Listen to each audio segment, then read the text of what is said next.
Welcome to Deepnight Revelation. We'll be picking up where we left off last week. These guys are in a system called... What was this? It's got some convoluted name. It is the QVS-122 system. And the thing about QVS-122 is that it has three primaries. So it is a trinary star system. And the first primary, the first two rather, are supergiant stars. And about 800 or 900,000 years ago, one of them, you know, shit happens, and it sucked into itself because it's just so large, it collapsed in on itself and became a black hole. It wasn't a supernova event, but it did collapse in on itself. And that threw out a gamma ray burst and kind of screwed up the rest of the system. Or I guess you could say it's really two systems because you've got the two supergiants, and then way out here you've got the third star. So it had its own system, but it screwed everything up. And the second supergiant, over the past 900,000 years, its corona is getting sucked off of it into this black hole. And so these guys, of course, the science team was excited about it, being able to observe a black hole fairly up close, and so the ship has been careful to not get too close. And they went to this tertiary star to get to refuel around a small gas giant there, and in the process, they found a moon around this gas giant that actually at one point had a fairly developed civilization, and the moon had its own moonlet, and they found evidence that this civilization had made its first steps into space, had set up a lunar colony. It seems that the planet, or the moon rather, was once would have been considered pretty much a garden world, not so much anymore. Gamma radiation is pretty brutal. And the civilization, they knew that this was coming. And so they attempted to save themselves by building a big vault and trying to live in there. And that it seems that probably did work for a time, maybe 150 years. Anyways, they're all gone now and have been for 800,000 years or so, 750,000 Right. years. And so these guys are exploring the ruins of the interior of their vault, and that's where we'll be picking up. But before we get started, we'd like to thank a friend of the Greenwater Guildhall. None of these are sponsorships or partnerships of any kind. They're just products that we really like. And tonight, we'd like to thank AleHorn. AleHorn makes the world's best Viking drinking horns. And now I gotta get one of those. oh, they're pretty fantastic. And they've got a number of special offers. Like earlier today, and when I got the notification, it was only good for like 3 hours. But they had a buy one get one free, and so it was one like this one that I just held up, and then you could also get a traditional actual horn with a holder. So it's basically another chunk of horn that has been flattened out, and they hole drilled through it so that you can put the pointed end of the horn into it and set it down on a table. And they had that. They had a buy one get one free. They had a couple of other options, like they have the mystery horn box, where you don't know what kind of drinking horn you're going to get. They just put like 3 or 4 of them in there, and it's like $180, and they ship this to you, and you open it up, and you're like, oh, I got drinking horns. I mean, they're all so cool. It doesn't matter. They just recently got a CNC laser, and so they can do custom engravings on the horns. And so anyways, they're fantastic. I've got the drinking horn, and then I've got it. This one was a buy one get one. It came with a matching drinking horn shot glass cup that is pretty much my favorite shot glass. So yeah, check out alehorn.com, and they are the world's finest Viking drinking horn. All right, so we do have a merch store for the channel. If you want to help us out, we have our own beer stein.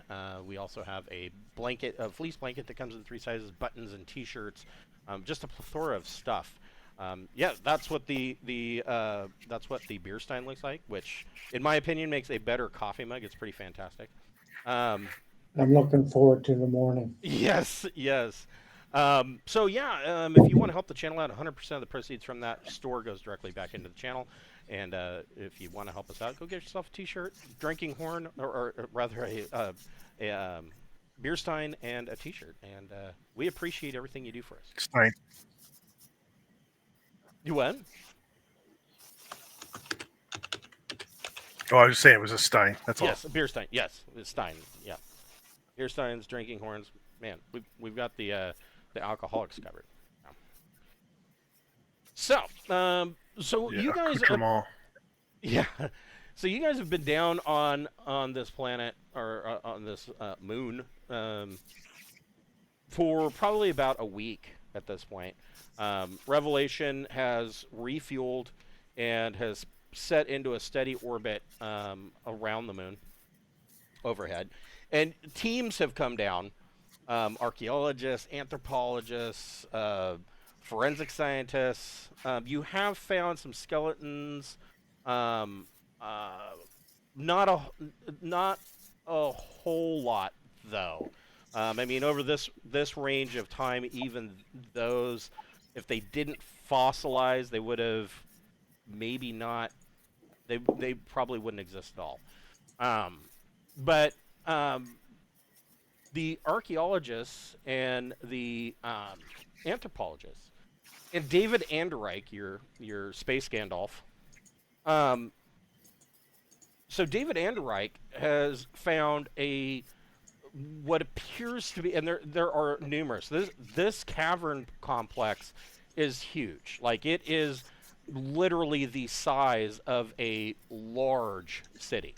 Like, it would be considered like this underground vault complex, maybe the size of Manhattan. I mean, it goes that far underground. And he's found numerous, of course, wandering the streets of this complex. They found numerous libraries and shops and things of that nature. But he has found a library that does have some texts that are they were preserved, and they have lasted the ages.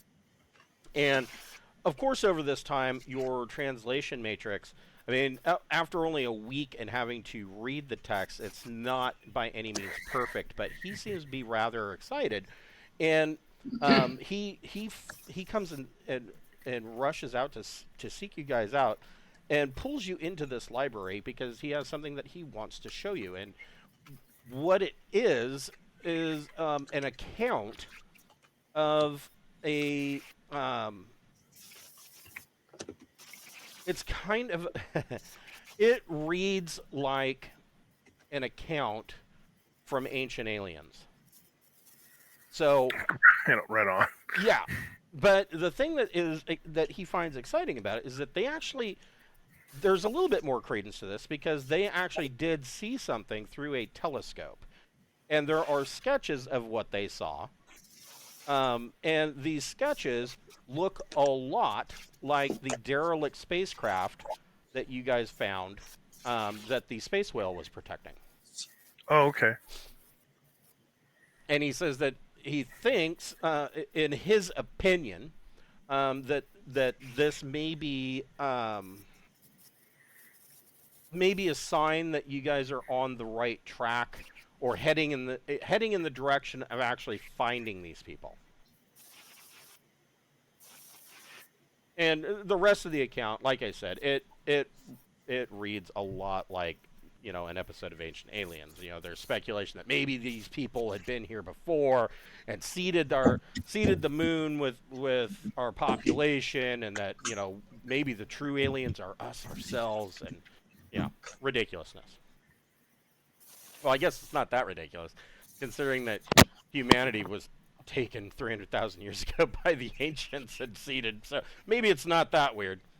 have we been able to fire up their hard drives and spin their computers?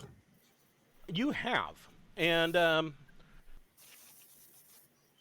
ahead. I mean, I would definitely like to try to search out and see if they've had any fungal encounters or anything like that. Whoever wants to search through active computers, then make a electronics computers plus intellect check or education check. Best I can do is +1. Hey, yeah, anybody who wants to search can make the search. There are plenty of computers and hard drives all over this place.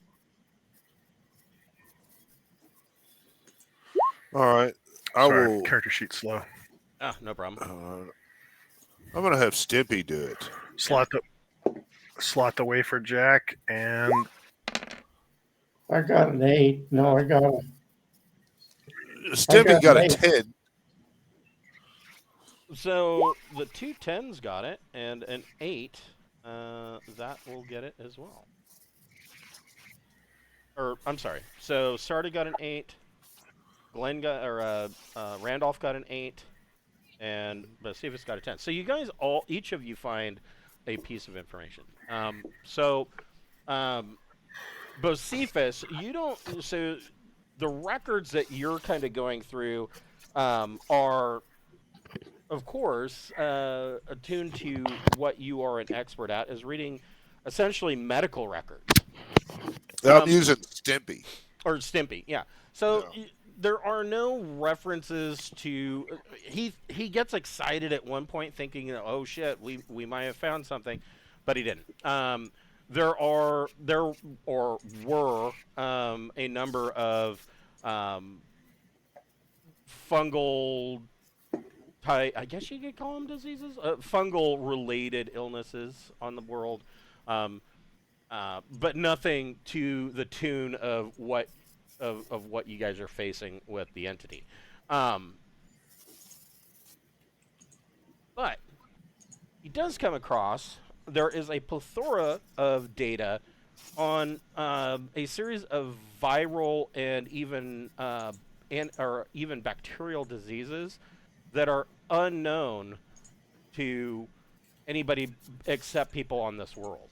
And there are a number of treatments and cures for those listed in the database. all right. Well, Sounds definitely, yeah, That sounds valuable. it does. Need to study that. Randolph, in your search, again, you don't find any reference to any peculiar fungal infections or anything of that nature. But We discovered a new way to make power. All I'm after is their TV shows and video games. I'm already ahead of you, man. Yes. I already figured that's what you were gonna find. So Randolph, you find the actual transmissions over the course of about 2 years worth of time. The transmissions and logs that were going back and forth between their version of Cape Canaveral and their lunar base. Oh, cool. And so most of these are, most of the logs are, successes and failures on what they were attempting to do was to make a self-sufficient lunar colony where they could actually use lunar soil and water and nutrients and try to grow crops on that moon. There were a lot more failures than there were successes. They were making some minor headway. That for a TL6 society, that's pretty huge. Of course, now for you guys, it's like, yeah, so we can do that Oh. every day of the week. But yeah, for them, I mean, you're talking about a society that was kind of, I guess you could describe their TL6 society as kind of being a kind kind of like a Fallout 4 version of the 1960s. So I would say the of 1950s. it was more like a futuristic atomic punk kind of age that these people lived in. Gee, I've just been Well, binge watching for All Mankind. Oh, that show's so great. I love that show. Oh And man. oh God, it reminds me so much of 1969, Yeah. 1970s. Like, oh man, this was just like what I thought was going to happen. Right. Well, that's what everybody thought was going to happen, but you know. We I'm wimped out and we wimped out. I'm a huge fan of like postmodern architecture and furniture, and so every time I see that show, I'm like, oh, I want that table, or oh, I want that nightstand. I love that shit. I just love it. Unfortunately, most of the chairs they're not going to support my fat ass because I'm a 2023 kind of guy that just couldn't function in a 1963 world. But maybe an Eames chair. I'd love to have an Eames chair, but man, they're expensive. So Sarda, yeah, you kind of you hit a bit of a jackpot. You'd hate getting up from an Eames chair. Getting out of an Eames chair is a bitch. Right? Yes, it is. But yeah, but the nice thing about it is you don't really want to get out of an Eames chair. I have sat in them; they are really comfortable. So you hit a jackpot in that you do find a series of television shows, radio dramas, movies, and you do start to see the beginnings of video games. And they seem to have been slightly more advanced in video games than Earth was around that same kind of time period. And so, like their version of Pong would have come out in like 1949 to 51, around in that time period. And so their games were a little bit more advanced. And their computers were a little bit ahead of time. They went a lot further with the whole vacuum tube technology than we did. And so I bet they have good stereos. they probably have some fantastic stereo. Really rich, warm sound. And so yeah, you do find that. You probably find I can figure out which button to press. Yeah, I would say you stumble across about 900 hours worth of programming, between movies, TV shows, and radio dramas and video games. All right, some music, and I'm ready. Yeah. So, nobody owns the rights to this shit. I can sell it when we get back. you can claim it as your own. I mean, who's going to complain, right? Yeah. So, you guys, towards the end of this week, obviously, the command crew of Deepnight is like, hey guys, and so the rest of the team, you could probably spend years down here digging up stuff, and so the science team is kind of a little bit like, oh man, we got to go, and they're a little bit upset about that. But for the most part, pretty much the whole mission crew they have a fairly deep melancholy about this entire place, because it basically has proven, not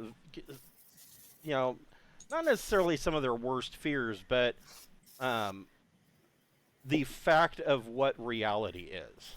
And what the reality is that at any point, with very little warning, the universe can snuff you out of existence, and there's really nothing you can do about it.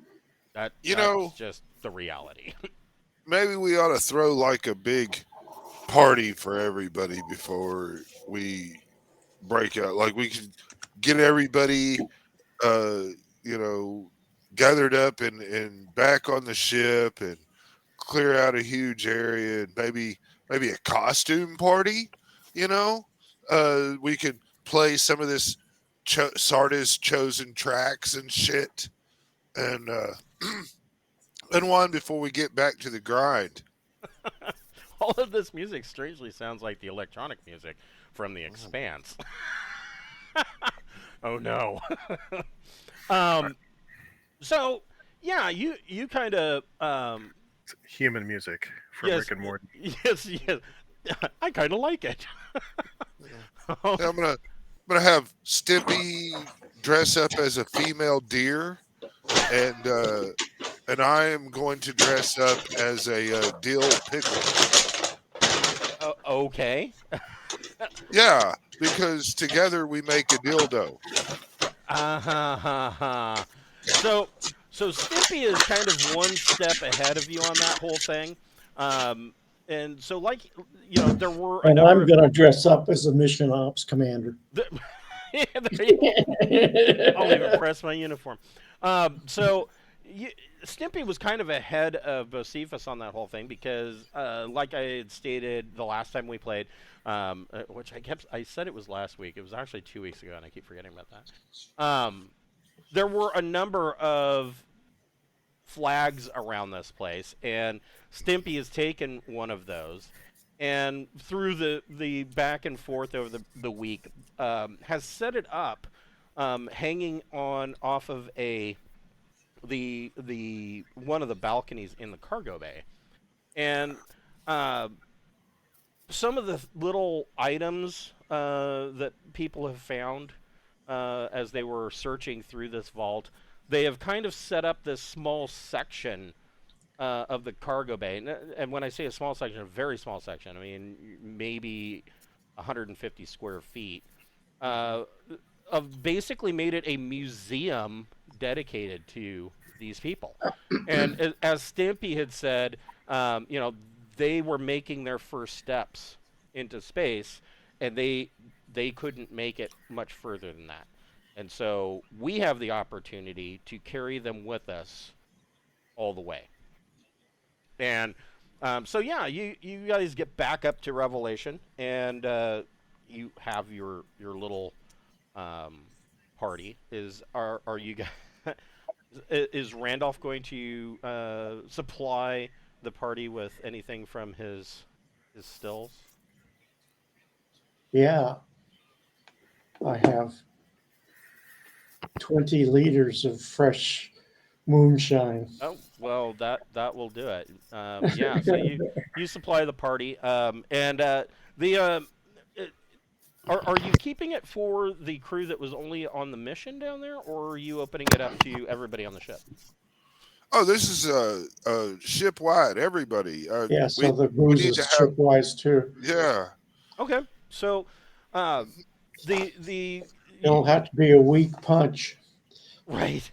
Yeah, so you guys are as you guys are setting this up, the captain up on the bridge, the flight crew is pulling out of the orbit and making their astrogation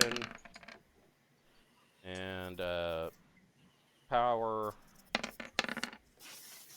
and finally their jump. Whew, that was close. And you guys, as you are kind of setting up for the party, you can feel the ship. Did that many nines. I know, right? I know. But he did it 3 different ways. Right. So as you guys are setting up for this party, you can see the lights dim, and feel the ship kind of that sinking feeling in your stomach as the ship goes to jump and leaves QVS 122 behind. They are actually jumping not too far. They have deemed that this system, because of the black hole, is a little bit. It is too. It's a little too beefy. Or I'm sorry, this was the Villicossi system. Where would you, within 4 squares of the Villicossi system, where would you guys like to jump to drop off the buoy? Because remember, this is where you're supposed to drop the beacon off. Well, I mean, which direction are we generally headed? You're generally headed to the left. All right. Well, HDZ-B, that looks So, like something. Buoy, 308. This one's probably the. I can tell you a bit about those. Let me see. where is it that where were we? What system were we on You previously? were in just now? Villicossi, 0306. We're in I think before that we were at system seems pretty QVS. unstable to be dropping it. Yeah, I think we've been here. But yeah, I'd like to. If we're headed, in theoretical west, then 2 squares south looks like a neat little system. Fuck around, and we could drop the buoy off and not be too far out of our way. So what I you're... mean, we lose 2 weeks. What is it? Well, you would lose... Yeah, I mean, you would lose 1 week, but... I mean, this is... Dropping this buoy is a primary mandate of the mission. Yeah. No, I'm just saying, why can't we drop it in the system we're currently in? Is it in too Villicossi, unstable? because the black hole has made the system too Gotcha. Okay. crazy. Or we could go to the dead zone. I mean, but there's no refueling in a dead zone, right? Right. Yeah. Let's not do it there. So so these 2 areas, these dead zones, similar to or almost worse than the moon that you were just on. These dead zones, everything in those parsecs is completely barren. This shockwave came through and just kind of screwed up everything that would have ever been possible there.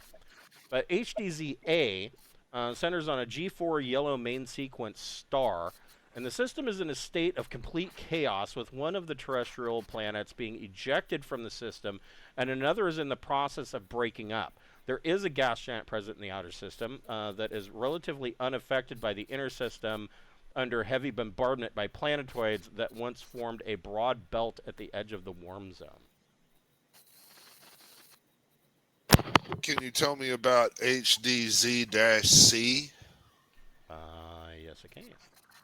So this is HDZ-C is also known as Villicossi Proxima. It is this according to the system records obtained, that they went out with long-range telemetry. This was the preferred drop choice for the record buoy. Excuse me. It was originally the pre-selected location, but the captain went, because the science team really wanted to see this black hole, they went to Villicossi and kind of went over this. He isn't sure that HDZ-C is going to be suitable. The system was chosen for the very obvious star, a yellow giant that is just finishing its expansion. The star will collapse in a few million years, but is expected to be stable over any duration that matters, basically, to the people of charted space. I mean, over the next couple million years, I mean, that's not going to matter. Is there a gas giant? Certainly longer than the life of any kind of buoy we drop. Yep, remote sensing indicates that there are multiple bodies present, including gas giants. And then I guess HDZ-B is... B is a brown dwarf system orbited by a small gas giant and a planetoid belt. The latter was heavily disrupted and remains chaotic, with many bodies on eventual collision courses with the gas giant or the brown dwarf. So it's like somebody went up there and just they're braking at the first shot in pool. Like everything's just scattered around the Yeah. system. All right. What about HDZ-D? It says the trinary system with a G4 yellow main sequence star and its M5 red close companion. They are distantly orbited by another M5 star and 2 planetary bodies. A broad and chaotic planetoid belt may be the remains of a third planet or star. There are no gas giants in the system, but ice is present in the planetoid or in the belt. Let's go the original target. Okay. That seems like a better. HDZ-C? That would Yeah. be the one. Well, I just want to hear the options all. There's only one left that's within 4 of us, and that's the QVS-122. So 122 is a G6 yellow main sequence star and contains 9 planetary bodies and 2 planetoid belts. And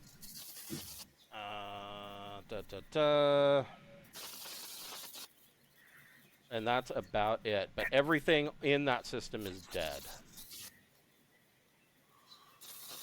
All of the planets orbiting the body have been stripped of atmosphere, and all plant life is gone.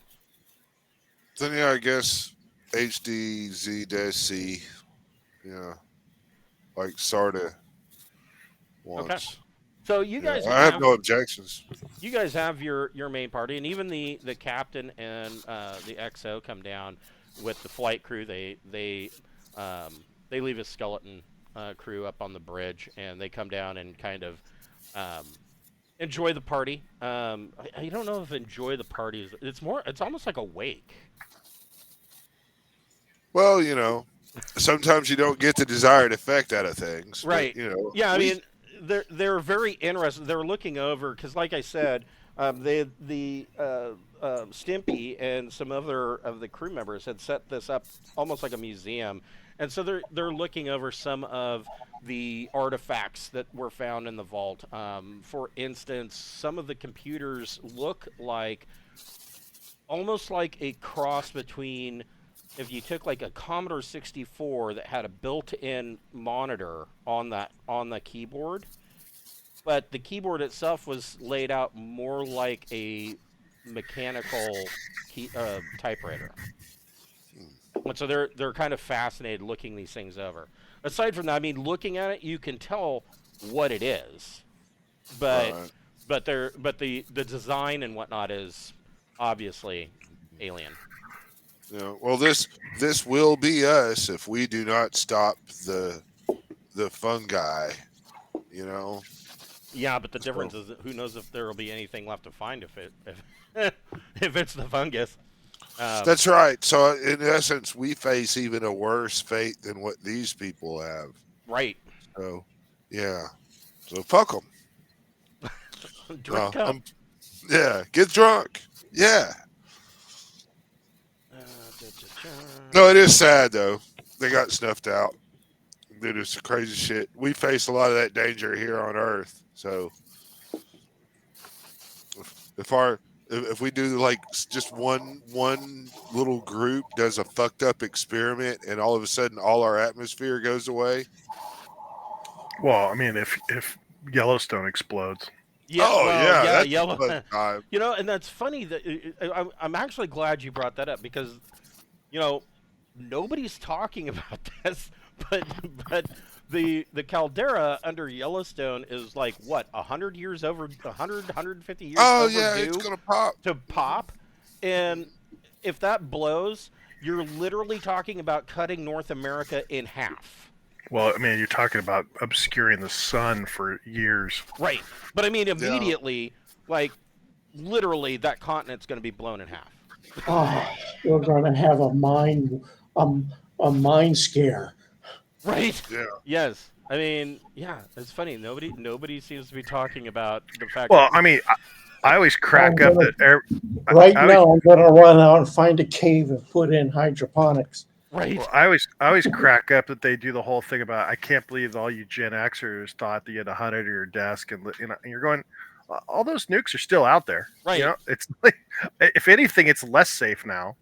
Yeah, Because it's balkanized and those nukes are older. So, right. And everybody says, "Oh my God, I can't believe how dumb you were for hiding under your desk." Hiding under your desk was Well, never about saving your life. It was about giving the kids something to do when the shit did hit the fan, making them at least have a little bit of hope and to remain calm while they hide. Have a way to cope with the existential dread. But I mean, Yeah, now it's exactly. You need to be able to identify the bodies. See, and if you get a seating chart, you can figure out which little pile of remains goes to which kid. I mean, that's kind of something. Yeah, you just sweep up the ashes, or dustbuster. I mean, that works. Yeah. You get the Roombas. Like there's just as many nukes still out there, and if not more. Well, and now there's going to be probably more because did you hear Russia's leaving the anti-nuclear accords, and so they want to start developing new nukes. Like, well, I mean, not to mention the fact that you've got a lot more countries with them. Yeah. Well, the thing is, as old as these things are, we need at least a few tests because we don't know if our models are any good or not. Right. Well, as the water crisis affects India and Pakistan, we'll find out. That's true too. But I mean about our weapons, not theirs. Right. Well, I mean, theirs are relatively new. That's true. You guys do pop into HDZC, and the dropping the buoy routine, it takes a couple of hours worth of work, and there's a couple of small craft that go out, but really this is a fairly routine milk run task. And I'll make sure that the buoy makes a mention of the colony we found on the moon of that other system. Oh, okay. And include my favorite song from. Right? Yes. Well, baby. Can copy all their hard drives into a more standardized venue for completely, because I mean you guys use like crystal and memory storage, so I mean there's essentially no limit to what you want to store. Well, then we can put all the data that we extracted. We could just copy that right on over. So this buoy actually has every piece of data log, everything that has happened up to this point, stored in this buoy. So yeah, if you want to include your favorite song in your logs and whatnot, everything. If there's anything in addition that you want to include, now's the time.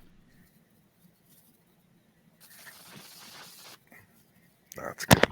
Yeah, I think that's I'll be sure and highlight all the diseases and shit that we found that with the cures these people had discovered. I mean, there might be some diamonds in the rough, So you add those, and the crew of these small craft, they release this buoy, and essentially it is put into a a stable orbit around a solar orbit that is going to keep it stable probably for the next couple of decades.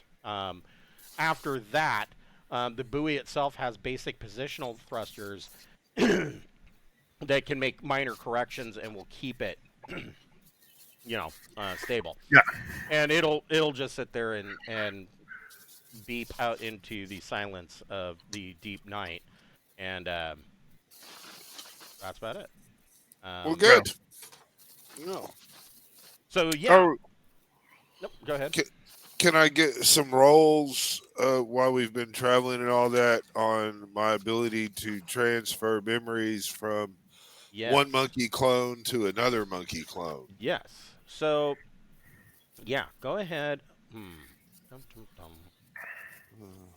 One monkey clone to another monkey clone. It's funny that you bring that up because I thought about this 2 weeks ago and now I have forgotten about it.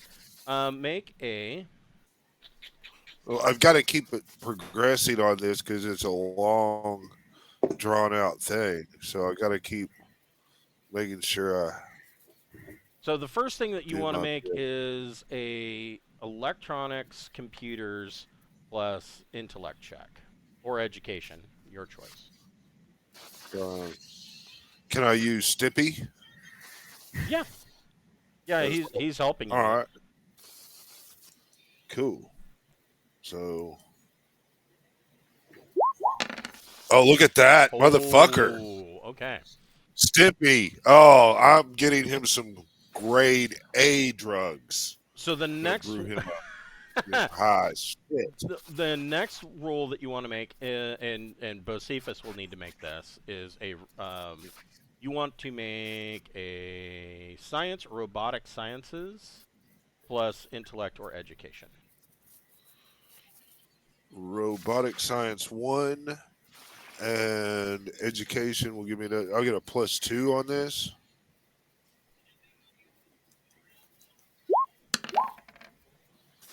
Okay. Look at that. That ain't bad. So Stimpy was successful in essentially he sedated the monkey, and he made the or he installed this. Basically, it's just a wafer jack. Mm-hmm. You have successfully modified this wafer. Now, it is a wafer, so it is intellect and education. Uh-huh. And this is your first step towards this. Of course, the ultimate goal is the requirement of like a wafer for a neural jack, which would be everything, but because muscle memory, things like that. But this is at least intellect and education should contain personality and memories. Mm-hmm. And you have successfully crafted from the blueprints that you have been given. Now keep in mind that this is from the end of the second Imperia, or the beginning of the first Imperium. So this is Oh, this data is what Well, 1100 years old. I mean, yeah. about. Well, my grandma was old, and I still love her. So. So you construct this from their very detailed classified schematics, Mhm. and you have successfully well, your next thing, go ahead and make a medic plus plus education check. did the clone survive? Well, we're getting to all that. He's attempting to basically copy the memory engrams from one monkey and put them into the other. 12. So you have successfully. The experiment was a success at this level. The donor monkey died, Damn. but that was expected. So Yeah. essentially, what these classified documents tell you, and these are more like neural jack wafers, is that the donor, his memory is his not memory, his entire being is transferred into a crystalline wafer, and at that point, the body dies, and then this wafer can be plugged into another person, and for 1 week, No. it takes over. The personality on this wafer takes over the person. Right. So you have successfully transferred data from this monkey to a wafer, but the monkey died. And then the new monkey, right? And the new monkey's expected to last a week or two, and then it's going to die, or the personality will die. Neither. So nobody dies. If it is done properly, at the end of a week, the monkey should be fine, but the consciousness or the memories will go back into the wafer chip, and you have to take the wafer chip out and wait a couple days. It's not the documents state it is not recommended that the same person slot the wafer multiple times. And they say very explicitly that if you do that, so like let's say that you slot it and this consciousness takes you over for a week, Hmm. and then you pull it out and you wait a couple of hours and you put it back in and it takes over for another week. They're saying that if you do that, you are seriously running the risk of permanent brain damage to the person that's doing it. So they're like, Yeah. don't do this for more than Yeah. 1 week. And see, my end game goal is I just want to have everybody just have a certain jack, a wafer jack slotted, and then when you fuck around and die, if we can retrieve that wafer jack, we could just unslot it, and everything up to that point is in there, and we put it in another clone that we Yeah, have just made. crush train them and accelerate growth. Right. And then in a couple weeks, we've got you remade as an adult. I mean, we already know that this is plug it in. we already know that this is not necessarily personality, but training and memory is possible because they're already doing that with the Black Widows on Thieves. Yeah. The Widows of Thieves are basically cybernetically augmented clones that are crush trained, and at like 20 they come out of the vat looking like they're 22 years old, but they Yeah. have all the skills of like a 30-year-old. Not sure how commonly known that is. Right. Yeah, right. Yeah, that would be a trade secret of General Development Corporation, but oh shit, spoilers. Sorry guys. So yeah, I mean, but we know that in the universe that is possible. So you have successfully made it that far. All right. Well, I guess my next thing is I want to try to figure out a way to save the monkey when I take its memory. That seems to be the golden holy grail that over probably 800 years worth of use of this tech that the scientists were never able to solve. Well, they haven't had me. I don't know. I'm just thinking that's what I want to be able to do. I'm trying to get it so that way I can get memories and store them and put them in other things. And so the way to go about that without necessarily killing people, Yeah, so no. right. You can't make an So omelet without breaking some eggs. That's correct. So we might kill quite a few monkeys. There might be a lot of dead monkeys. Right. But I mean, so that's what I want to do is I guess I want to do a serious autopsy on the monkey that died. Okay. And see if I can identify things that might have killed him or what part of the process killed him, and see if I can amend that part of the process so it will not be a lethal thing. I understand it's the Holy Grail, but I mean, yeah, you got to roll a 15. Make a medic plus education check. All right. I mean, that would count as medic, right? Or would it be a life sciences check? Well, I got a 9. Yeah, I would say so. You do a necropsy on the monkey, and nothing comes back as being an obvious sign of death. It's like everything that you're finding with the monkey is like it just went to sleep and stopped breathing. Like whatever force you want, whether you want to call it a soul, no matter what you want to call it, but from a scientific standpoint, whatever that is that it keeps something alive, left it.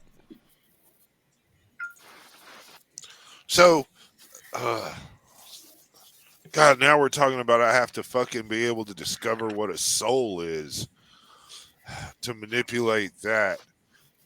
So I guess, yeah, the only thing I think they went through that in like the first episode of Venture Brothers season 2, season 3, where he gets into the argument with Dr. Morpheus. Right. I haven't seen it, but I'm still thinking that yeah, man, might have to be willing to sacrifice, yourself once to be immortal or in a virtual presence. Right, because Maybe, whatever is stored on this chip, until the chip, unless the chip is destroyed, it is essentially forever. yeah. But all the thoughts and memories, that's this is still real beneficial. If we get somebody that is injured and about to die, I can take their memories. So I mean, there's that. Right. So I can preserve them that way. Then they can be modified. They can be multiplied millionfold and take over entire systems. Right. Be great. Well, Borg. We got a Borg. I need Right. to. I guess if it's a dead end that the host has to die, I want to make Dead it end. a permanent. Yeah. Then the other end of that is to try to make it so that way it's a permanent thing. Be like the least amount of development in the monkey possible. Just grow Well, it in a vat, and you then might consider just how to replicate everything, including the brain signals and everything that's electronically there. I mean, that's essentially what Star Trek does, right? With their transporter, Yeah, essentially. they Yeah. they are replicating the person identically and then destroying it where it was and Right. replicating them in a new spot. It's a rather horrific process. If you Yeah, really think when you think about how the transporters from Star Trek work, I'm like, there is no way in hell I'd step in. No, that's why everybody acts like Janeway's crazy for not trusting them. I'm Right. like, she's a doctor. She knows what she's talking about. Right. Yeah. yeah. Well, I mean, that could be another thing is through studying the sciences of the memory removal. Is it possible for me just to clone the memories? So some of your other research might shed a little bit of light on this. So the initial these documents that were given to you were classified like top secret. Essentially, back in the day, the only people that would have been given clearance for this, they were given clearance directly by the Emperor. The last person to be given clearance for this, it was from Empress, oh boy, I'm going to slaughter this name, Alabetra, I want to say. So it was a long time ago. And she was the one who came in with her the Imperial fleet and just kind of said, everybody knock it off, I'm taking over. But she didn't accept Empress right away. She became regent, basically protector, until the Moot could decide who was going to be the new emperor, and ultimately they picked her anyways. But that's neither here nor there. So, I mean, whoever, in order to get this clearance, the emperor or empress has to hand it to you and say, this is yours. That's no longer, this is considered old enough, not that it, of course, would be granted under a Freedom of Information Act, but it's old enough now that higher ranking members, and especially you guys on a ship that is essentially no longer really a part of the Imperium anymore, that kind of goes out the window, and the captain and XO could see the usefulness of your research. And in going through these documents, you find that this research was essentially set up to create what they call agents of the Imperium. And so if something rather serious happened, like the shit really, really totally hit the fan, what would happen is that a Imperial cruiser would have a locked vault that only the captain and the XO, using their keys jointly, could open. And when I say something serious, you're talking about a planet that is suddenly infected with a nanovirus that any other a trade ship that lands here, they could be infected, and they will take it to multiple planets, and now you have an entire subsector that's infected, and then beyond that, an entire sector. There's no stopping it, and so. In the old days, they didn't want to leave this up to an individual ship captain, because they felt that this kind of decision making was too far and beyond what their pay grade was.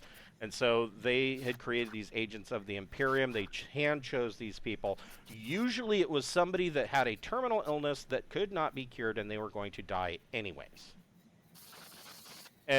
But they would go through their psych profile and pick these people out. And it's one of those situations of, if you have a moral ambiguity, you're probably going to be picked more for it. Kind of like PsyOps today.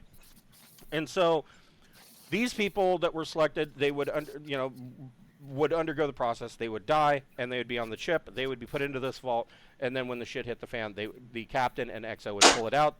They would select somebody. Usually it was the XO. Sometimes it was the captain. They would slot the chip and become this agent for a week, who would then come up with a solution.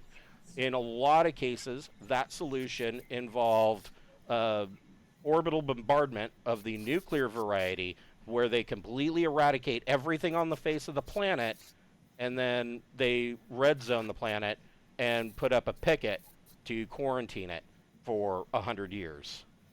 Before anybody could come back. Then they come back and bomb it again. Well, they come back and they make a determination of whether or not the threat still existed. That is, of course, a most extreme example, and there are multiple examples of that happening. There are some planets that are completely devoid of life and dead zoned, and now you know why. Other situations are more of a diplomatic situation, where the captain didn't have the wherewithal or authority to handle it, but the agent would, and so there was that situation. Or an assassination needed to be taken out, and so the agent would be brought into place to enact that. So these agents were not just smart and diplomatic; they were also highly trained killers as well. And all of them, across the board, they have psych profiles on several of them, that these guys were, like I said, morally ambiguous. They, cold would be an example, a description of them. Yeah, I think what Sarda was talking about, what I want to do more, is be able to recreate. I need the memories of the person. The idea that we can have a save point with our memories and go on, and then just recreate that. Right. That seems to be the best way to ensure people don't really die. But I don't know if this string of technology is going to help me achieve that, man. Well, this is the only tech that has come about that is close to what you're talking about. Yeah. Like the technology that General Development has done with the Widows, it is, all of those memories and whatnot are not, they're synthetic. They're all AI generated. I see. Well, I still want to try to figure out a way to see if I can prolong the ability for the presence to take over in a fresh clone that doesn't have any memories or nothing. Okay. Just raise the body and then install the technology, and then if I can get that wafer jack and leave it in them, I want to make that a permanent thing where the personality runs that body and stays there. Okay. So that's okay. So that'll be the part of the next leg of your experimentation. Sarda, this week in Jump Space, is there anything that Sarda is doing in specific? Yeah, I want to start up a group meeting of people who are newly joined our crew, and so David Anderin, the David two guys, Anderreich and David Anderreich, the two guys we recruited. We haven't. That's the only three, right, that are from the original. We had some people transferred on right at the. yeah, there was a when couple we- of transfers. Yeah, but those folks aren't as big a deal. And, we And- got some representatives from that planet, right? right. There's two of those. There's the Bard Yeah. and another Yeah, guy. yeah. So those two plus David Anderreich, Yeah. and the whole purpose of the twice a week meeting is just to answer any questions they may have, and if there's any specific detailed questions they have guest speakers come in and talk at the next meeting, answer any questions they may have about how something functions. So there's a lot of And coffee and cigarettes at these meetings, and it starts. Yeah, out yeah, with, yeah. Hi, I'm David Anderreich, and I'm a space wizard. Hi, David. Yeah, well, I mean, I just figure they're having to absorb a lot of information very quickly, and they may not know how to use the three shells. Right. And we need to have some just a judgment-free zone where they can ask stupid questions, and we can get experts in to give them as detailed answers as they might want. Yeah. And, So, do you have any I sciences? don't. You No, I don't. I just think it's important, so I would recruit a cultural anthropologist or somebody, psychologist or someone to conduct those meetings. So I would think, and just in setting this up, go ahead and make an admin plus intellect or education check. Yeah, so because my only science, I'm untrained in science. All right, perfect. Yeah, I thought I had planetology, but I guess I don't even have that. All right, admin.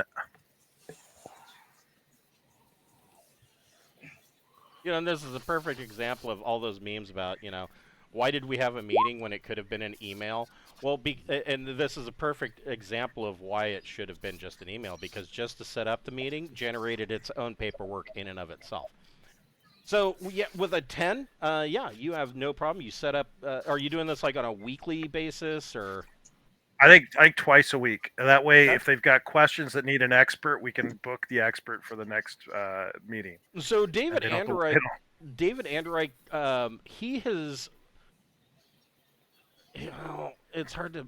And on top of that, we'll make the information two-way so that the expert's actually getting, because David may be able to tell us that way they did do things, and that way we get, information that's valuable that way too. So David Anderreich, he's been with you the longest out of the three. Sure. And he has really kind of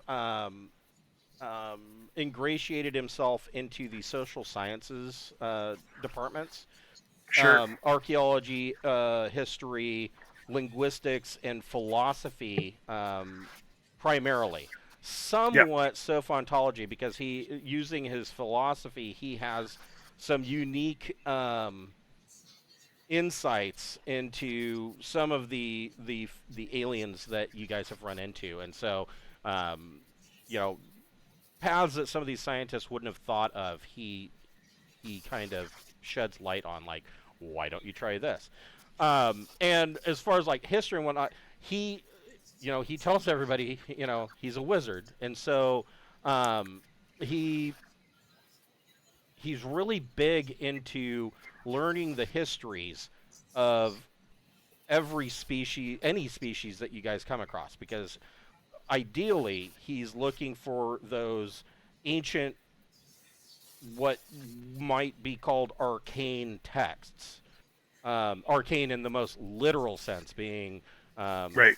Lost or forbidden type knowledge. And so he's ingratiated himself with the social sciences, and he has been spending a lot of time with the other two new recruits, the Bard especially, trying to learn as much as he can about the furbolgs of Entrada, and wondering, asking questions like, do they have any mystical practices? And it would be like, it would be like one of the Ancient Alien guys, but they make more sense. Right. if you can imagine that. For somebody from the Bronze Age, something that, I mean, Right, almost everything's anything we mystical, have, right? everything we have is magical. Right, which is why he's spending so much time. It's like he's trying to pick. He has to spend most of his time picking out, what is maybe mystical and what is just that's called a candle. Well, I figured they're probably having to just digest huge amounts of information in terms of like learning to read, basic things like that, learning Galangic, and so my thinking is that it might be nice for them to have an opportunity where there's no you have to digest this. It's just them being free to ask questions about things that they just generally don't understand. So You know, this first meeting is kind of an evaluation of where are you guys at since we left Entrada, kind of thing. And Yeah. David Andreich, of course, he's so far ahead of the other two that he almost is helping you run Yeah, this sure. meeting. And the Bard has really picked up. He's I wouldn't say fluent, but he is speaking Galanglic fairly well. Wow. Um, Okay. The other guy, let's see how well he's doing. Yeah, the other guy is stumbling. So, Yeah. so the Bard is he's been attempting to help the other guy learn, and the other guy is just stumbling. He's just having a hard time. But I mean, he does have the translator, so hopefully that Right, allows him to get around and Yeah, and I guess the other guy, the way to describe him is, I mean, he is still, he hasn't made the distinction that things that are technological, like the translator, are technological and not mystical. He thinks that there is a Right. spirit inside that's speaking the words to him through his ear, and he's not quite sure he Sure. can trust it. And regardless of what the Bard is telling him, that's not how this works. And that, Right. the future is now, man. Print is dead. Yep. So David There's- Andreich is offering that he can kind of, if you would like, he can kind of take these two under his wing and try to assist them in learning. Yeah, sure. I just thought it'd be nice to have a regular, meeting that can happen. That Definitely. way, I could occasionally drop in to check on them, see how they're doing, and and I am also authorize if they do have questions for engineering, authorize the fact that we get a good engineer to come in and answer any questions they may have. Oh, like Because sometimes, I'm available.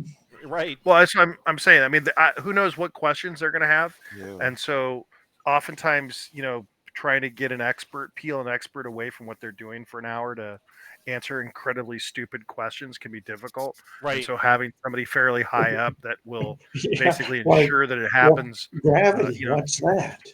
Right. Yeah. I worked in tech support for 5.5 years, and they say there's no such thing as a stupid question. They're liars. Oh, they're definitely stupid. They're liars. Oh man. While we're just doing ship relations and talking and all that,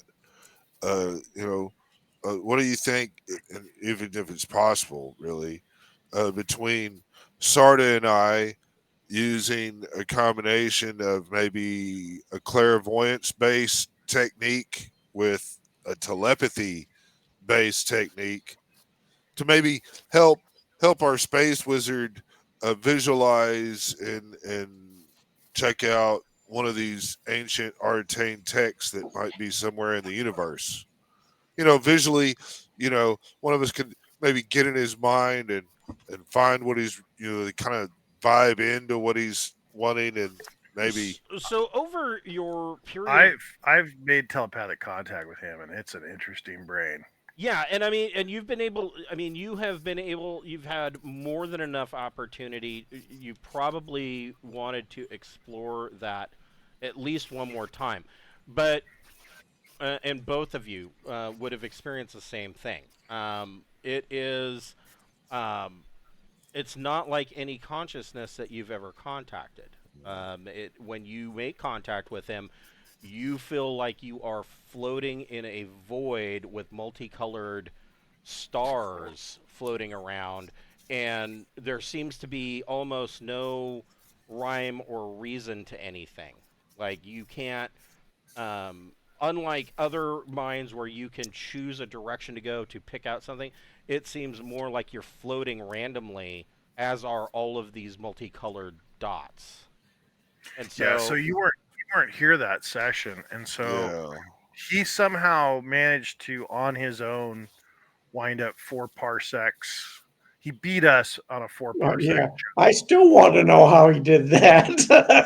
well, And and and his then I only answer to that is, "Well, I'm a wizard," and and, you and know, then I made psychic contact with them and basically saw the universe. right, And at that point, I'm like, well, Bocephus is definitely going to want him on our ship.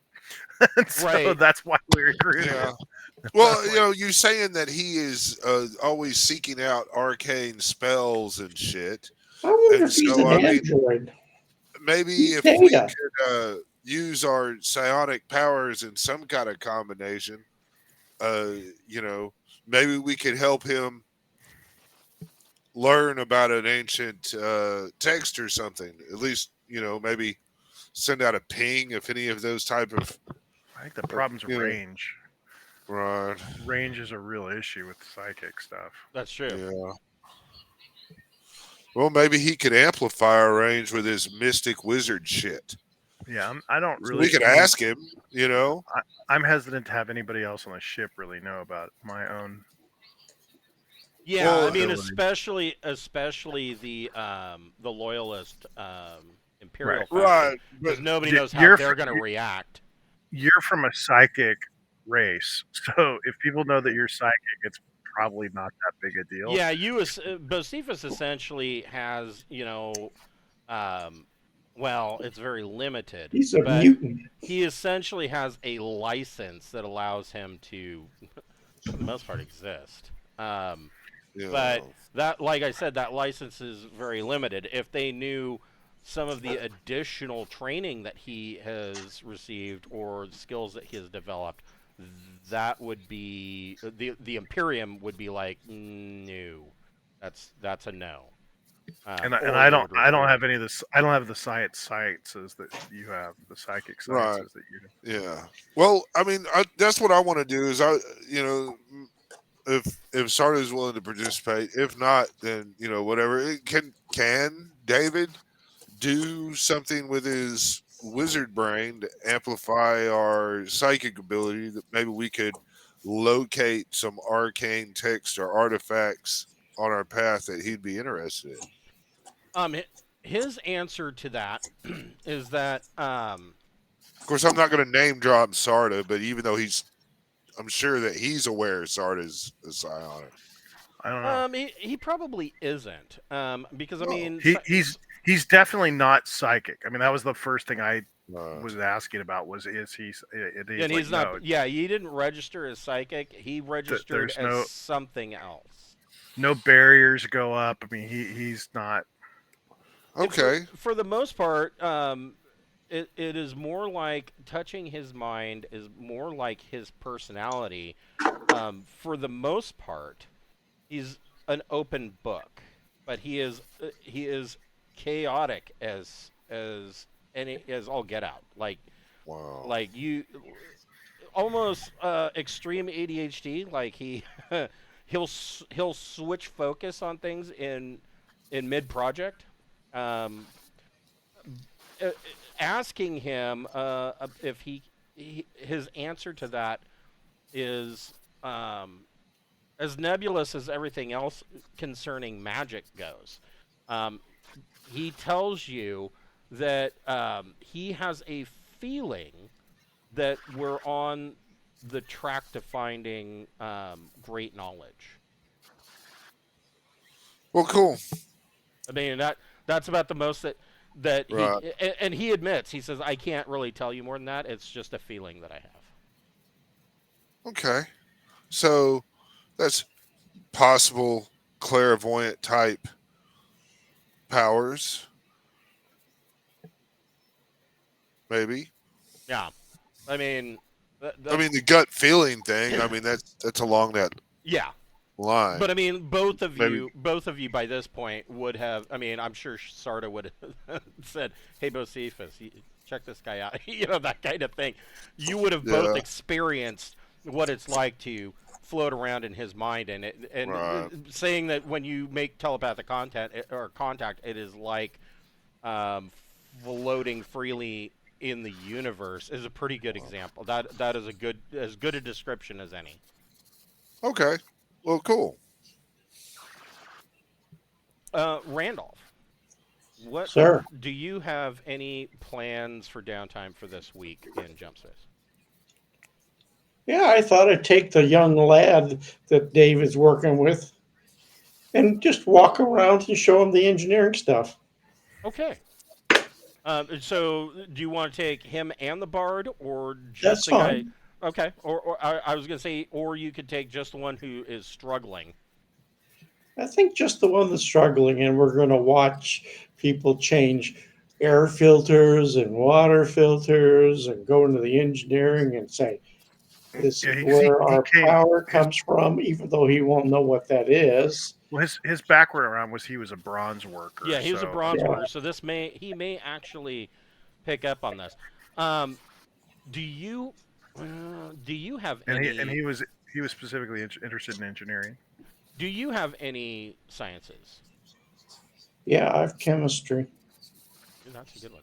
So you have physical science. Yeah. So yeah, make a physical sciences plus education check.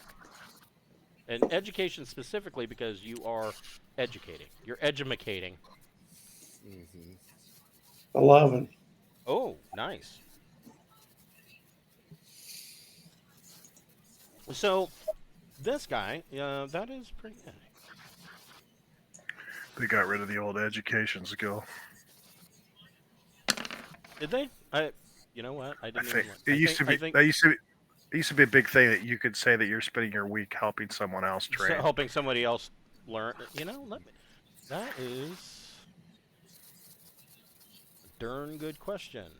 It never made a lot of sense because you're giving up your time to train to help them train. But Right. Well, I mean, if you've got somebody who's struggling, my wife, when we used the original rules, and she, over the course of a year, God, she must have made 20, 25 education checks to see if she could up a skill, and failed every single time. Wow.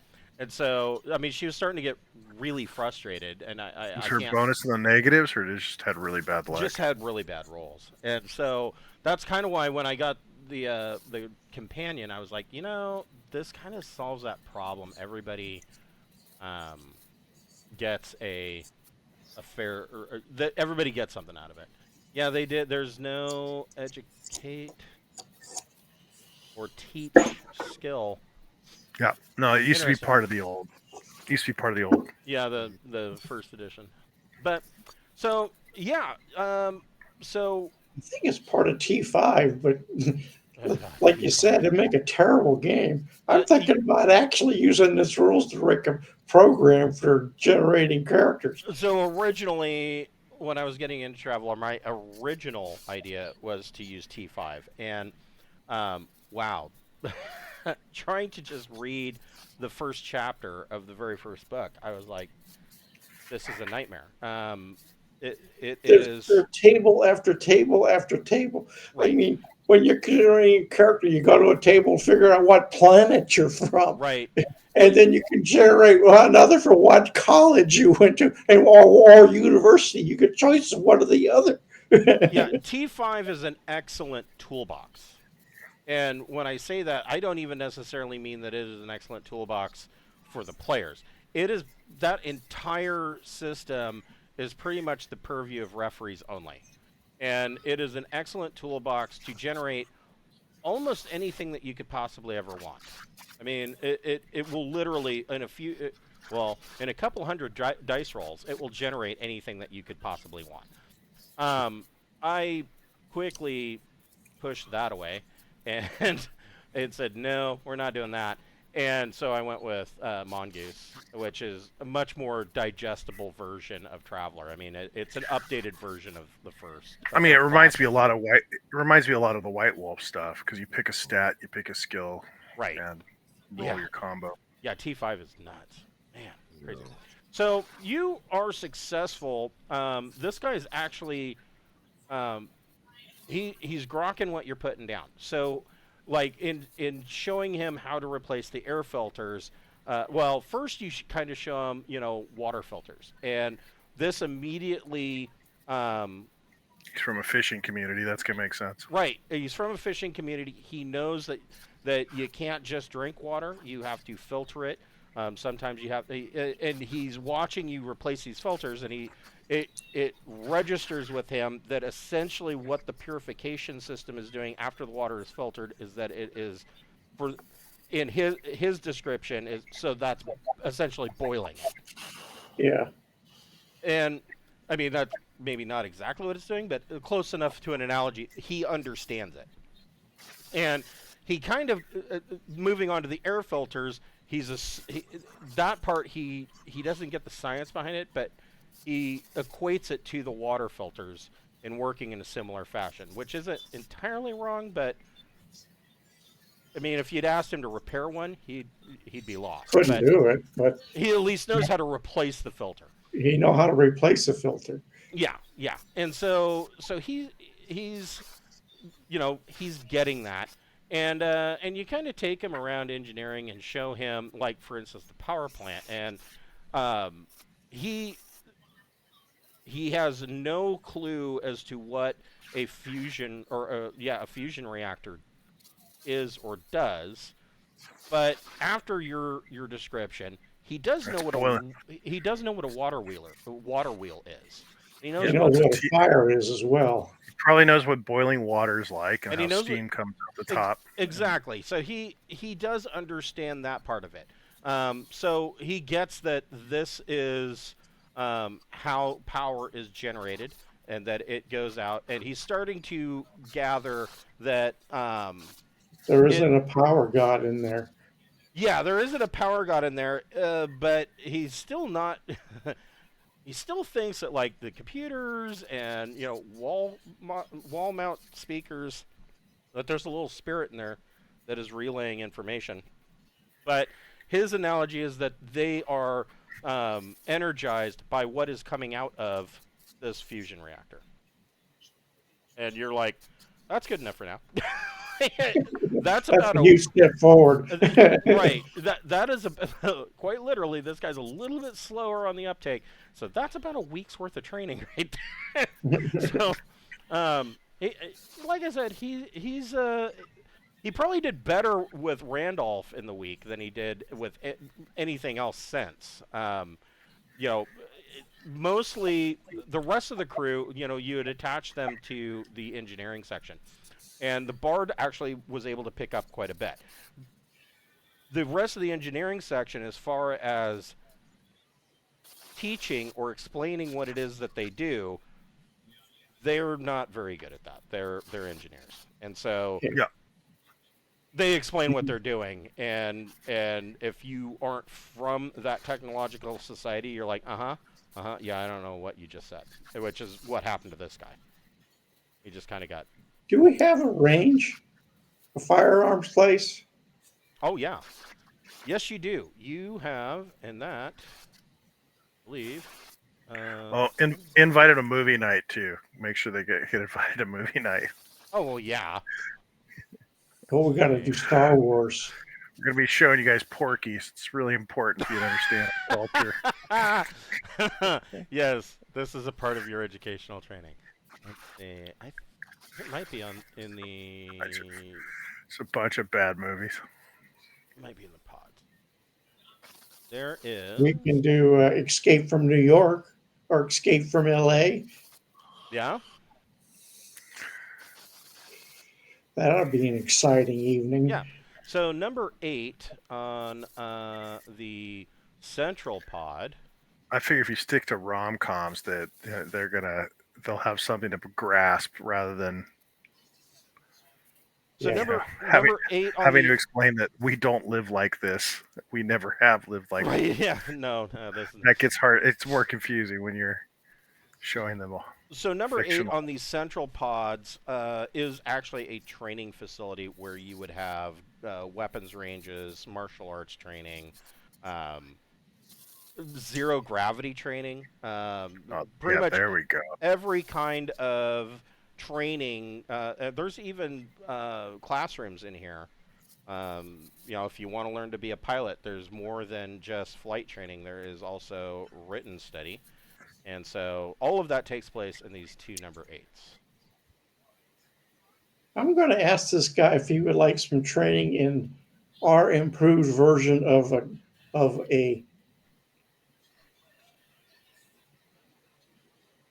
and a bow and arrow. Yeah, because they don't even have crossbows. So I mean, but he, the bard has told him, the bard has told him stories about that you guys have rocks that you can throw that explode, and that you have boomsticks, and so um, he is apprehensive, but interested. Might explain to him how to make gunpowder. Now that he's with us, it's not a big Right. problem. And then explain we were nervous to tell your people how to do this. I'm thinking I'm just going to introduce him to the Marine sergeant and ask him if they could work together to go through a firearms introduction and safety training. They certainly can. They will institute that kind of training. So, And then we may want to eventually add the barb, but I think this is firearm. They need to be safe in space, and they need to be safe around us. at least train him with a handgun. Yeah, give him a snub pistol and at least. Vac suit training might be good too. Yes. Yeah, him and the bard both probably need to have vac suit training and firearms Vac suit training. They probably also need just a really good demonstration of what vacuum can do. Like, we're gonna put this watermelon in the airlock, and then we're gonna get it back when it's, just so you understand why it's so dangerous out there.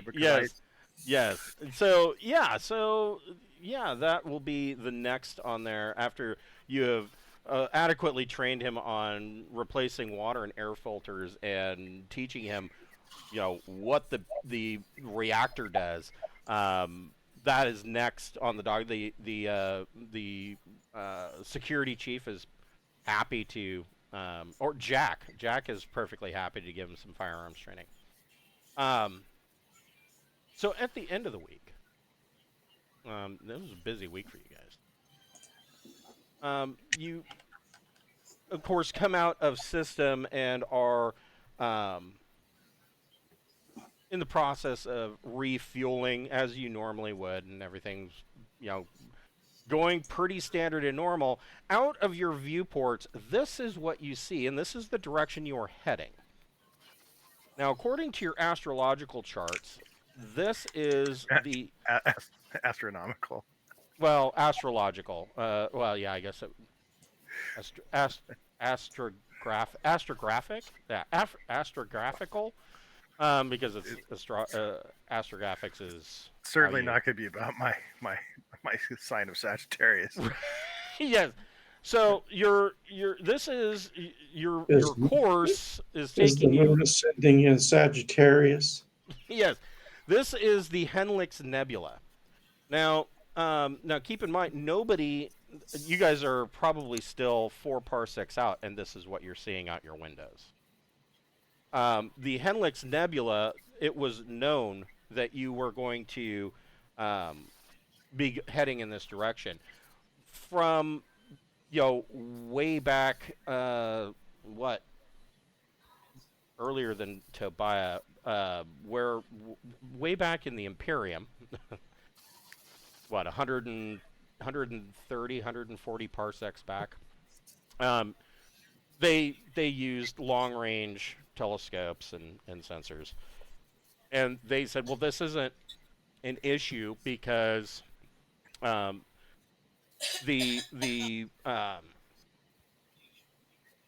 nebula is just a bright cloud of dust, and it's only a few parsecs But now that you have gotten closer, you realize it is not 1 or 2 parsecs in width. It is closer to nearly 5 parsecs across. And Wow. it's possible Okay. that it's even deeper going through it.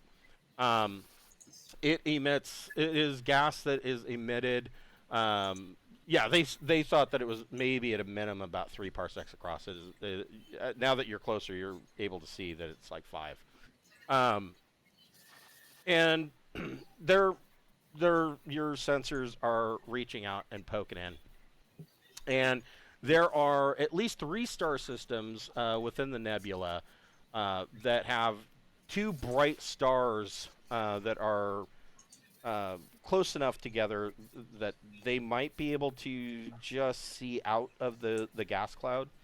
The science, astrographic sciences, and basically the entire sciences division are like crapping themselves like or pissing on the floor like excited dogs over the chance to.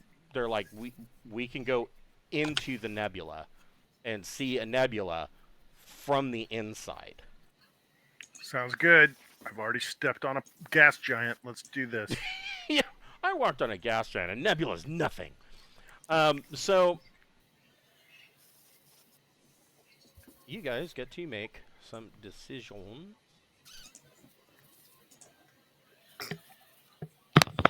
This is the region inside the Hennlix Nebula. I mean, of course, the science division would love to see it all, and that, I mean, that's of course up to you. Where would you like to What's go? the danger of traveling in this? What are we? I Is mean, a very good question. take Danger? off the ship, or are we talking about? Yeah, I mean, if going inside of a nebula is such a rare and crazy event, I mean, then maybe sending the scout ship into the nebula and back out Well, before we take. and this is the part of this book that I find interesting. So I'm going to meta for just a second. Is that I can't believe that this would be in as big as the Imperium is, and let's just say the Imperium, not any of the outlying regions like the Trojan Reach or the Soleimani or whatever. This is the only nebula that these scientists have had the opportunity to go inside of. I don't buy that. I mean, just the distances involved. There would have had to have been other nebulas, but maybe that's neither here nor there. Maybe I'm wrong. But so the scientists give a whole bunch of good reasons, examining conditions in a nebula, but there are many who they just want to see what the inside of a nebula looks like. Yeah, I get that. so I'm just worried about what the dangers are. Yeah. They are saying, let's see here. Dangers? There are no dangers. Well, I mean, It's radiation. I of look at course. yeah. We don't. I mean, we're already sitting on 100 points of radiation for the rest of our lives. I've already been inside a microwave oven. All right, so if Microwave's we're nothing, going that's into the nebula, radio then we need to get our medication production of anti-rads. We need to start upping our stock of that, so that way we can administer every 24 hours a dose They of do not. anti-rad. So any radiation that is from this gas cloud is it's higher, of course. I mean, than cosmic radiation, but it is not high enough that the ship is going to be penetrated. It's still going to. I mean, I'm worried more about like micrometeorites. I mean, are there physical particulate in there, or is it all it's all gas. gas? It's Oh, all okay. gas The, and the radiation. scout ship is rad shielded anyway. Right, as is Deepnight. And they can give you a little bit of long-range data. So starting with HNI-A, which is blandly designated Hennlix Nebula Internal A, which is what HNI stands for.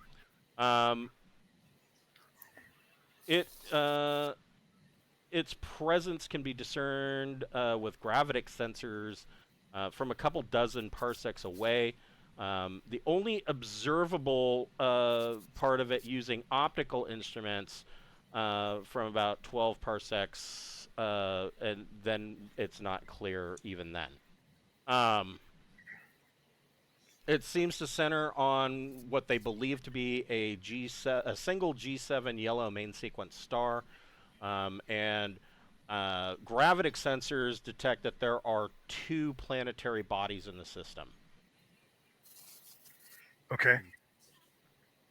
Beyond that, they believe one of them using gravitic sensors is a gas giant. All right. That'd be good.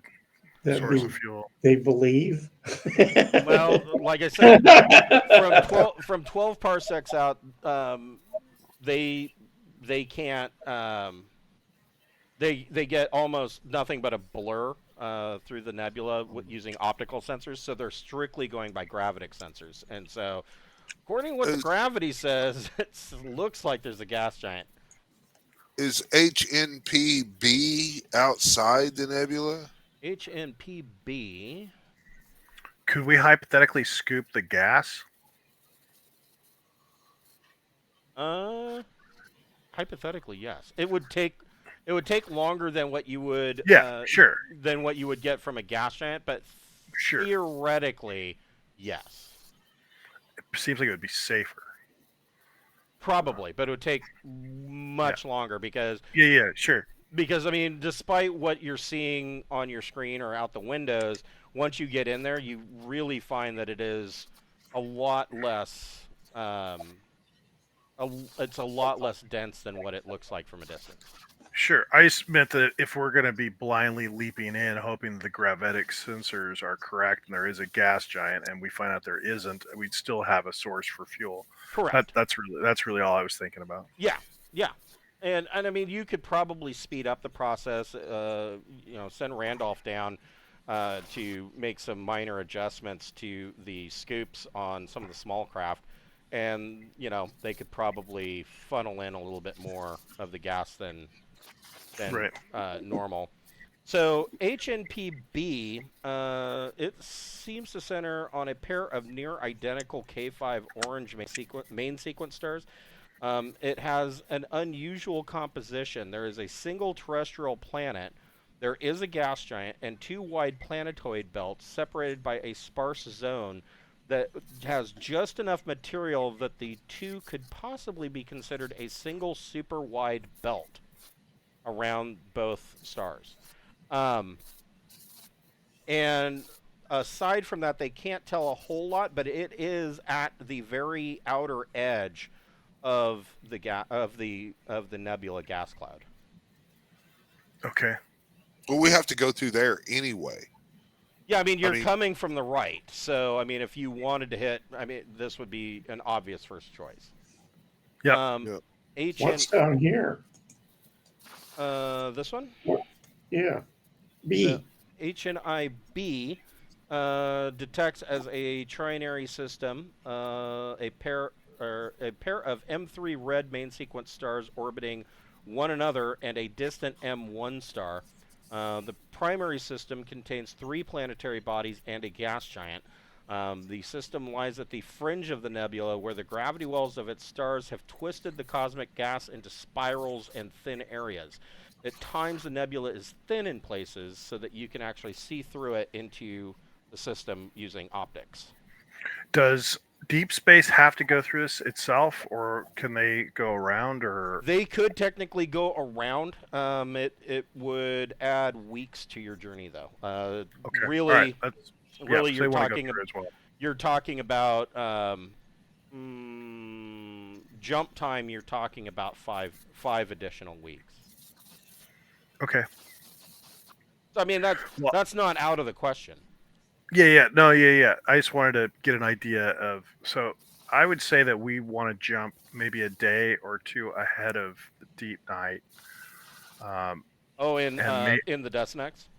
Yeah, and then have that first jump only be like 2 parsecs in, so that if if it's really bad, we can basically be waiting for the Deepnight to show up and basically tell them to jump out as quickly as possible.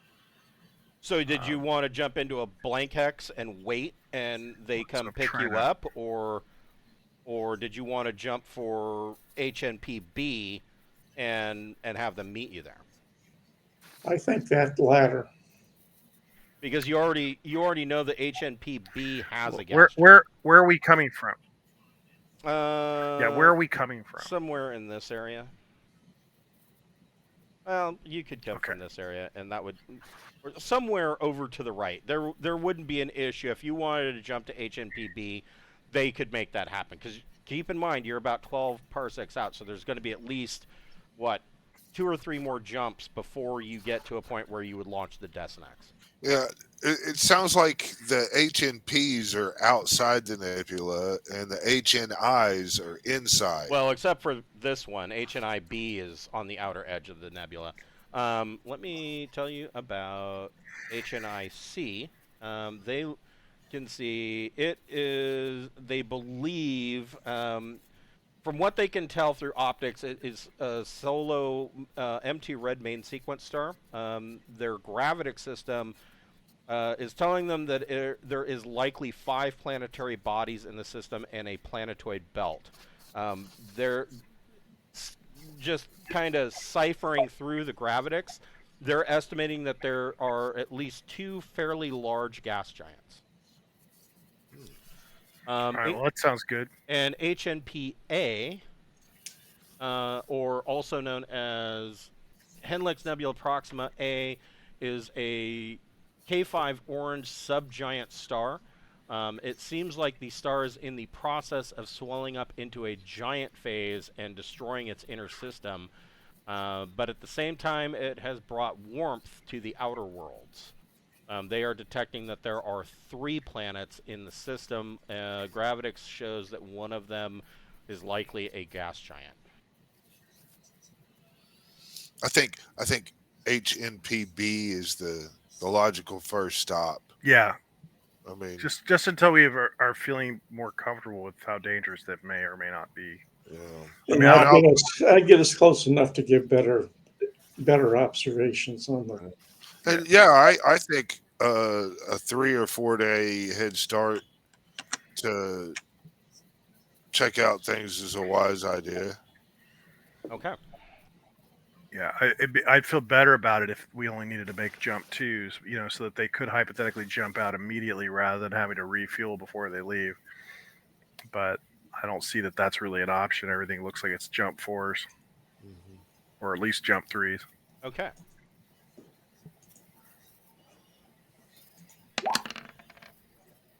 Oof.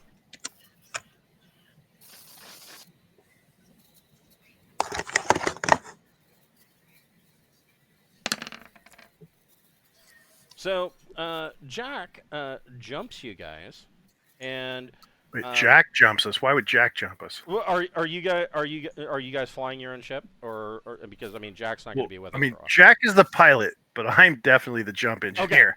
Okay, so Jack makes. Do any of you have astrogation? Yes. Then forget what I just rolled.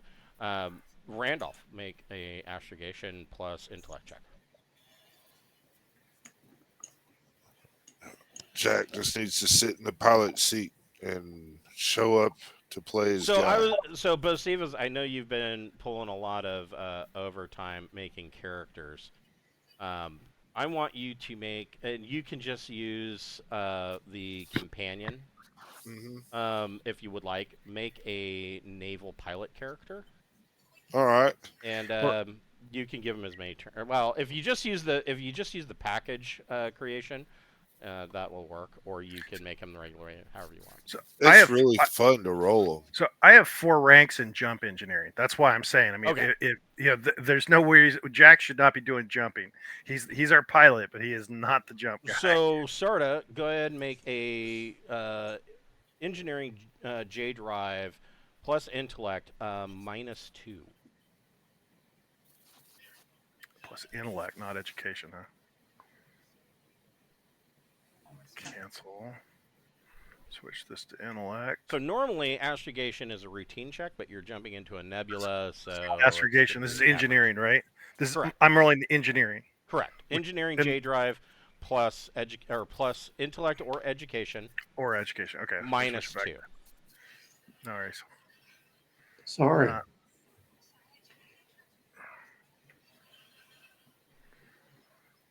We got an 11. No problem. And so a week later, you arrive in HNP-B1. Who wants to make? I assume you're just going to kick on your sensors and do an active scan. Yep. All right. Gonna make Sensors and comms. electronic sensors plus intellect or education, and electronics comms plus intellect or education. 13 on sensors plus any bonus the ship provides. Yeah, so that would be a 15. If someone else is rolling the comms, they can do so. Otherwise, I'll slot the. I got Shit. comms 1 and another 1 from. It'll be a +2. Yeah, I've got a comms 3 with wafer jack. Then I'm do at it. 0. I'm +0. Roll it. Well, man. he's doing I'm a sensors. So doctor. he's doing sensors, so somebody else would have to do comms. There you go. All right, that's fine. The sensors are more important anyway. Yeah, I got an 11. I'm good at Okay. 2 things. My character's really good at 2 things, and that's J drives and sensors. That's, Right, right. And So- fortunately, you don't ever have to do them both at the same time. So you do pick up 1, 2, 3, 4 planets. One is a large gas giant. That would be HNP-B2. B1 is appears to be a water world with a standard oxygen nitrogen atmosphere. Alright. B3. Does it say what Let's get our B3 is? let's get our piss filters out. and Well, let's go Thesis for it. can have a swim. We get our P filters out. We can go for the water world. Yeah. B3 is a rocky world. Hey. And B4 is another rocky world, barely any atmosphere on them. B1, in addition, so it is a water world, standard oxygen, nitrogen atmosphere, although the atmosphere is thin.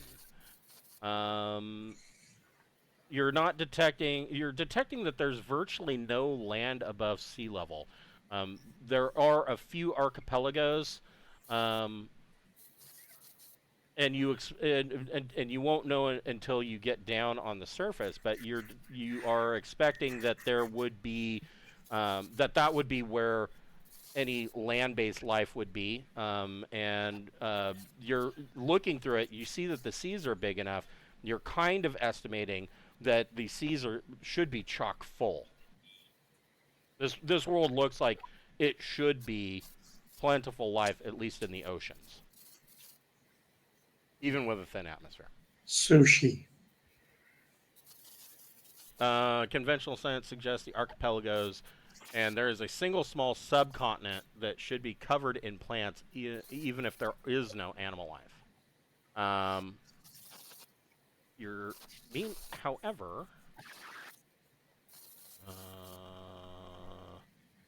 on here, find.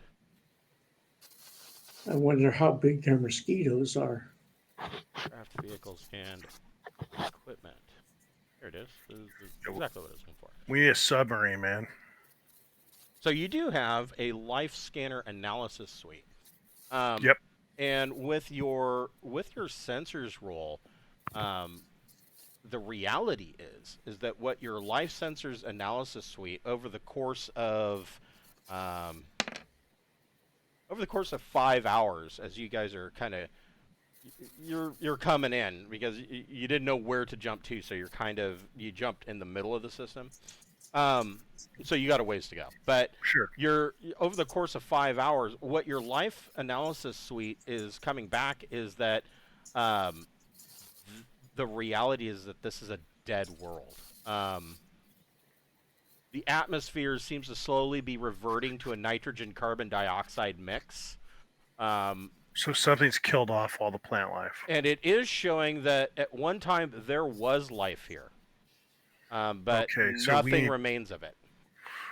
We need to be on Fungus and fungus. fungus protocol, because No kidding. that fungus has to consume biological material. If it runs out, it's gonna just devour itself, and it will leave the world barren. And no radio communications or anything going Absolutely on? nothing's coming back on the comms. All you are picking up is the weird radioactive radio signatures of the nebula. That's fine. Just do that as a clear sign of a civilization would be something. But I mean, we need to be very careful. I don't even want to No. go down to this planet. I'd almost consider this planet off limits, because this is basically how that first contamination came into effect, right? It was on a ship, No. came into contact with the fungus. We also need to find out if the fungus is here. So as you guys are approaching closer, you are picking up clues on your as you get closer. The resolution gets better on your sensors. You are finding curiously round inland. So there is a curiously round inland sea in the center of this subcontinent. And it appears that the topsoil and even the upper layer of the bedrock has been completely removed, down to a depth of dozens of meters. This is a pattern that you have seen before. Okay. It is. It is. When you Is were that- on Alpha, where they had, apparently the droid had flattened out using Burn some the kind planet. of vaporization Oh, technique. man.